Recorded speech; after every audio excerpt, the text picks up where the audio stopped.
I have to come with it all. I have to do more. Obviously, just to secure the win is doing just enough to get a draw. So I have to push harder. I have to train harder. I have to be more mean. I have to be more physical. I have to do a lot. I have to do everything just a little more. And I think that will definitely put me over the hump. And I'm. Oh! Is it gonna be a rematch, or y'all still working on it, or what's the plan? It's gonna be a rematch. But it's not. 9 times out of 10, sealed to deliver. Yeah, it's on the way. Okay.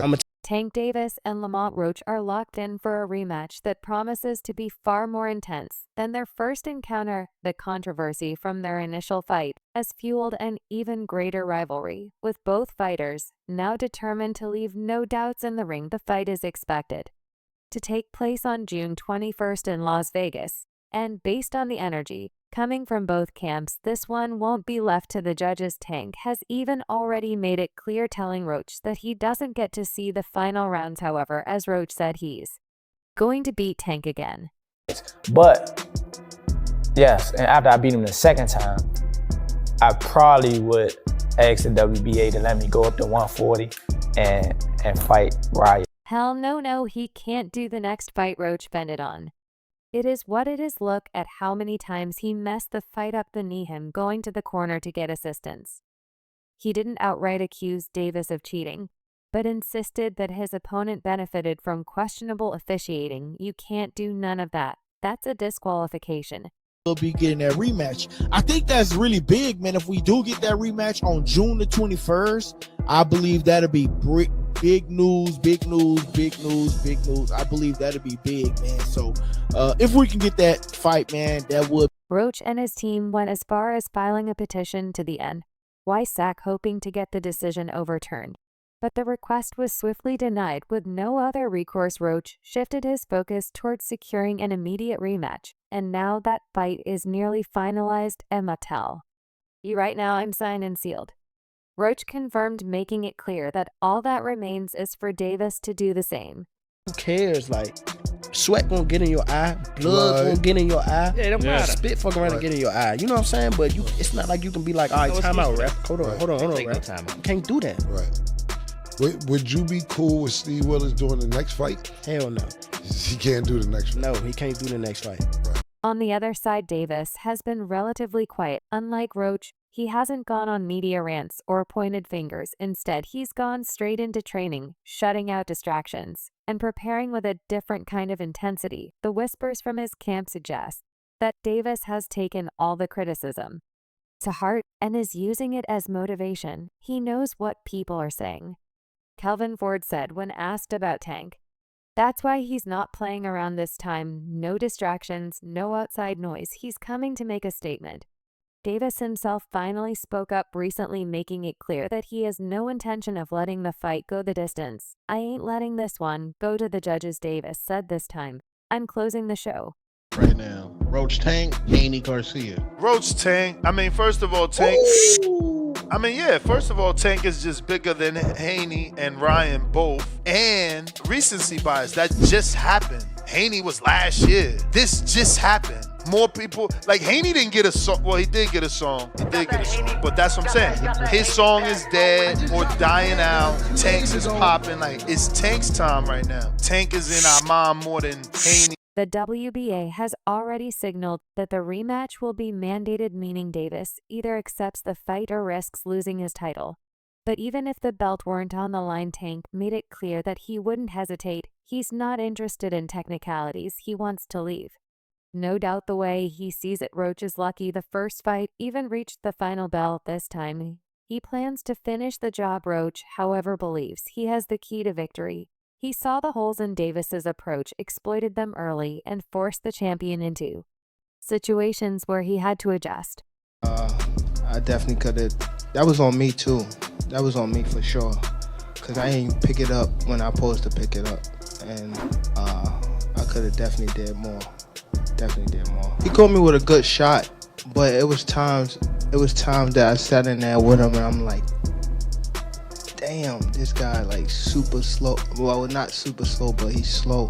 And I could His movement counterpunching and ability to stay disciplined made the fight competitive, and in his mind, it was enough to deserve the win outright. But Davis's power remained a factor, and Roach knows that avoiding it for 12 rounds isn't easy. Negotiations for the rematch have moved quickly with both camps eager to run it back. Roach's promoter, Gary Jonas, confirmed that they are waiting for the final paperwork to be completed. But the fight is all but set with Las Vegas as the backdrop, and the controversy from the first fight still fresh. The rematch is expected to be an even bigger spectacle. He got decent power. He got decent power for sure. I ain't gonna say it's exaggerated. I told y'all I got a chin. I ain't going like that. It's just not gonna happen. But like I said, I see why he knocked people out, and I think he felt my power too. Like, I think that's what negated a lot of his shots. And once I took his best shot, I was like, oh yeah, it's time to roll. Roach, meanwhile, is confident, but cautious. He isn't underestimating Davis, but he also isn't backing down from the belief that he has the ability to outbox him. In his eyes, the biggest obstacle wasn't Davis himself, it was the officiating. He's pushing for a neutral referee and a fair fight, convinced that under those conditions he'll prove himself as the better fighter. Davis, however, sees things very differently. To him, Roach was simply surviving, not winning. He felt he was never in serious danger, and that Roach did more avoiding than fighting. That's why he's taking a much more aggressive approach this time around. He's aiming for a knockout, and he isn't keeping it a secret. Everyone's mind, how close is the rematch? How big will it be? How close is it to getting done? Very close. It's in my mind, it's a done deal, but there are formalities, but it's a done deal and it's not far off. I can't give you more than that right now, but what I can tell you is that it's going to be an interesting fight. I think you've got dynamics. You've got Gervonta, who's probably going to be angry, probably woken up, probably more focused than he has been, not talking about retirement. That's a factor. This ain't going 12, Davis said. I'm ending this early, watch me. But in between all this, got in Terence Crawford to add more heat. Terence Crawford has been throwing jabs at Tank Davis, but this time it's not in the ring, it's through the media. He has continuously said how they robbed Roach and that Tank was supposed to lose, and this time he fired at him for something that he knows will sting harder. Crawford wants Tank to fight Shocker Stevenson on the undercard of his September 13th showdown against Canelo Alvarez, and just like that he's making headlines again. But is this really about boxing, or is Crawford just taking another shot at Tank? He was coming up a weight. Right. And coming up a weight, and you're fighting immediately the head of the class. And what you and Cannon have taught me about weight classes are important. They are in place for a reason. So don't just sit here and just act like he was just like that. Now, he came out there and fought an amazing fight. He had an amazing game plan, and I immediately really... Crawford knows exactly what he's doing by suggesting that Tank should be on his undercard. He's pushing the idea that Davis isn't the true face of boxing. He's making it seem like Tank needs to fight under him to get exposure. But let's be real, who really needs who here? If anything, it's Crawford, who could use Tank to boost his own fight. Tank doesn't need to fight on anybody's undercard. His fights sell by themselves. Meanwhile, Crawford's history with pay-per-view numbers isn't exactly impressive. Outside of his bout with Errol Spence, most of his PPV fights have flopped, even against Canelo. There's a real risk that the fight won't be the massive event he's hoping for. If Tank was not so cocky to be on a Terence Crawford undercard, that would be dope. But I don't see Tank taking a backseat to no fighter, because he'll think it's the Tank show. So I don't know, but it should be a good undercard. But Crawford isn't just throwing shade at Tank's status. He's also questioning his pride. He said if Tank wasn't so cocky not to be on a Terence Crawford undercard, that would be dope. In other words, he's implying that Tank's ego is stopping him from making a smart business move. But would Crawford ever fight on Tank's undercard? Of course not. That's why this whole thing sounds more like a diss than a serious suggestion. Crawford is testing Tank, seeing if he can get a reaction out of him. And let's be honest, he probably will. The tension between these 2 has been building for a while. Crawford has taken plenty of indirect shots at Tank before he's called Shocker Stevenson and Keshin Davis the best lightweights in boxing, completely ignoring Tank's accomplishments. Gervonta Davis speaking about you. Is that ever a possible fight? Yeah, if he want to dare to be great, he can be like all the other fighters that moving up 2 weight classes and, daring to be great. You would fight him.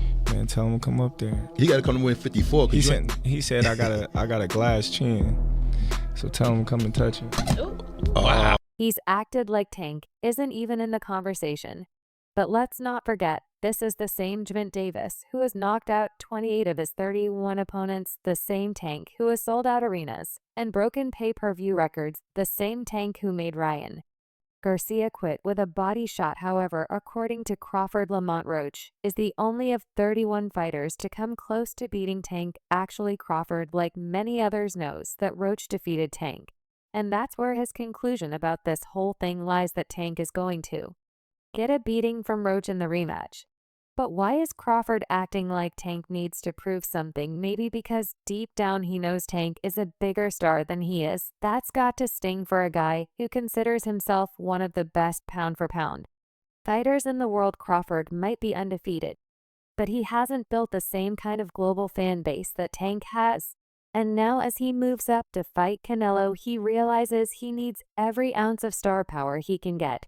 It's either you or Keyshawn's gonna get Tank, so. The truth is, Tank versus Shocker isn't happening anytime soon. It's not just about pride.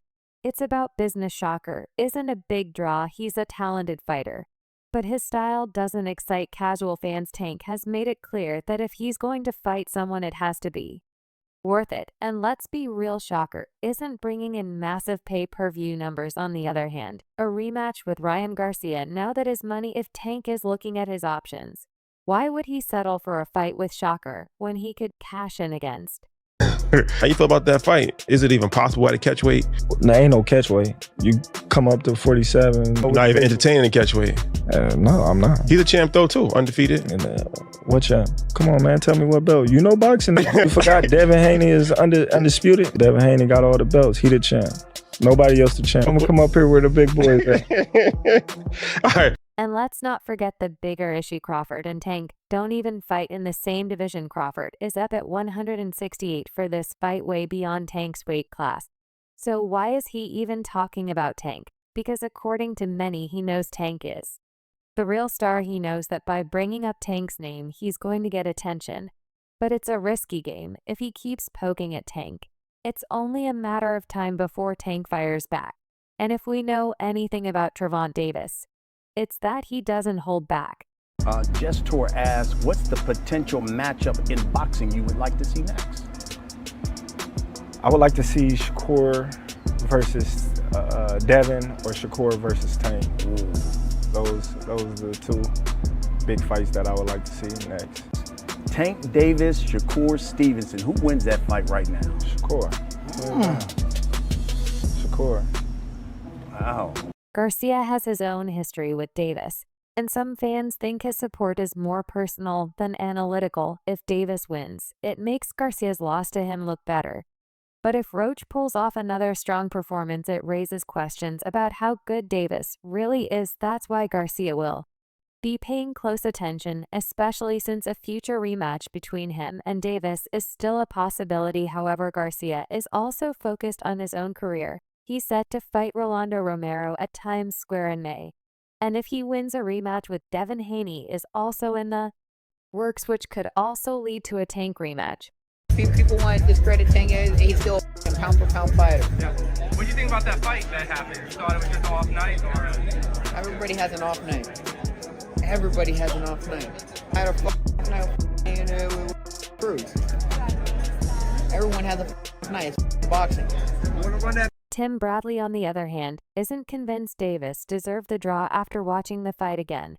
He changed his scorecard. Speaking on his YouTube channel, Bradley first focused on the moment Davis took a knee. He didn't hold back in his criticism, calling it a clear knockdown. He pointed out that Davis got hit, took a knee, and then tried to claim something was in his eye. Bradley wasn't buying that excuse. He reminded everyone that fighters can't take their own timeouts in boxing, and if Davis had an issue, it was up to the referee to intervene. Bradley also noted that if Davis's braids were bothering him, that was his own fault. He chose to wear them, and he had to deal with the consequences.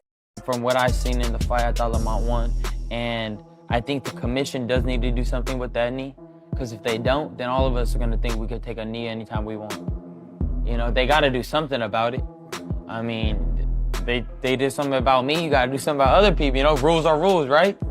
It's, you know, I like Tank, though, personally, but a rule is a rule. You can't go and take a knee and then just expect not to be knocked down. You know, you can't get away with it, stuff like that. When you say 1 foot in boxing and 1 foot. Bradley then explained that after rewatching the fight, he now sees it as a clear win for Roach. He scored it either 7 rounds to 5 or even 8 rounds to 4 in Roach's favor. He made it clear that he wasn't trying to be disrespectful to Davis. He just felt that Roach outwalked him. In Bradley's opinion, Davis wasn't active enough, and Roach controlled more of the fight than people originally gave him credit for.